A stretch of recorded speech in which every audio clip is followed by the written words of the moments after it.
আপনারা জানেন ঢাকা সিলেট মহাসড়ক যেটা রয়েছে সেখানে নরসিংদী পার্টে রয়েছে 55 কিলোমিটার হাইওয়ে। এই হাইওয়েকে আমরা ঈদযাত্রা নির্বিঘ্ন করার জন্য নরসিংদী জেলা পুলিশ ব্যাপক নিরাপত্তামূলক ব্যবস্থা গ্রহণ করেছে। আমরা ইতিমধ্যে 15 রমজান থেকে 482 জনের একটি অফিসার ফোর্স ডিপ্লয়মেন্ট করেছি। সেই সাথে আমরা দুটি কুইক রেসপন্স টিম আছে, তারা তাৎক্ষণিকভাবে যে কোনো কোথাও কিছু ঘটলে তারা সেখানে গিয়ে সেখানে আইনগত ব্যবস্থা গ্রহণ করবে।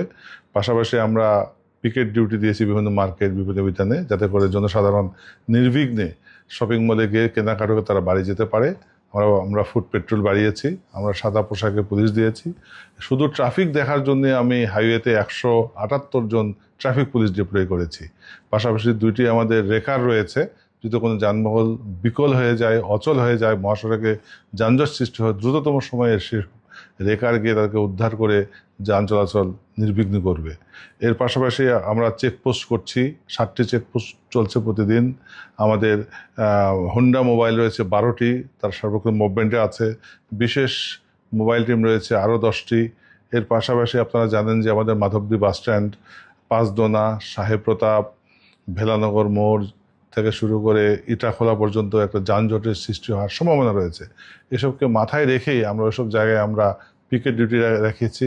পাশাপাশি আমরা ট্রাফিকের লোকজনকে আমরা বেশি বেশি মাত্রায় ডিপ্লয় করেছি, যাতে করে কোনোভাবে গাড়ি স্লো না হয়, গাড়ির চাকা ঘুরতেই থাকবে, যাতে করে আমার এই 55 কিলোমিটার মহাসড়কে যেন কোথাও কোনো যানজট সৃষ্টি না হয়, যাত্রী সাধারণ যেন নির্বিঘ্নে তাদের গন্তব্যে পৌঁছতে পারে, এই বিষয়ে নরসিংদী জেলা পুলিশ তৎপর রয়েছে। এছাড়াও এলাকার সার্বিক আইনশৃঙ্খলা পরিস্থিতির সমুন্নতা রাখার জন্য আমাদের সিনিয়র অফিসাররা রাত দিন আমরা পর্যায়ক্রমে ডিউটি করছে, যাতে করে কোথাও চুরি, ডাকাতি, ছিনতাই সহ কোনো ধরনের সমাজবিরোধী কাজ হতে না পারে, সে বিষয়ে নরসিংদী জেলা পুলিশ তৎপর রয়েছে। আপনারা এও জানেন যে গত 12 ফেব্রুয়ারি যে জাতীয় সংসদ নির্বাচন হয়েছে, নরসিংদী জেলায় কিন্তু কোনো ধরনের কোনো অঘটন ঘটে নাই, কোনো ধরনের সন্ত্রাসী কার্যক্রম ভোটের আগে বা পরে কিছুই ঘটে নাই, কোথাও হত্যাকাণ্ড বা কোনো ধরনের কোনো অপ্রীতিকর ঘটনা নরসিংদী জেলায় ঘটেনি। খুব সুন্দর পিসফুলি একটা নির্বাচন আমরা সম্পন্ন করেছি।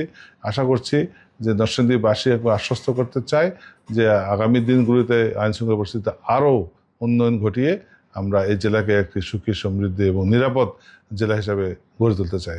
এবং আমি আশা করছি যে নরসিংদীবাসীর জন্য এবারে ঈদ যাত্রা এবং ঈদের কেনাকাটা সহ ঈদের যে ধর্মীয় অনুশাসন রয়েছে পালন করার ক্ষেত্রে তারা স্বস্তির মধ্যে থাকবেন, এবং নামাজ যে পড়বেন তারা ঈদগাহ মাঠ, এ বিষয়ে আমরা কথা বলেছি, সেখানে কোনো ধরনের সমস্যা নেই। অর্থাৎ নরসিংদীবাসী সুষ্ঠু, সুন্দর এবং উৎসবমুখর পরিবেশে এবারে ঈদ উদযাপন করতে পারবে বলে নরসিংদী জেলা পুলিশ মনে করে।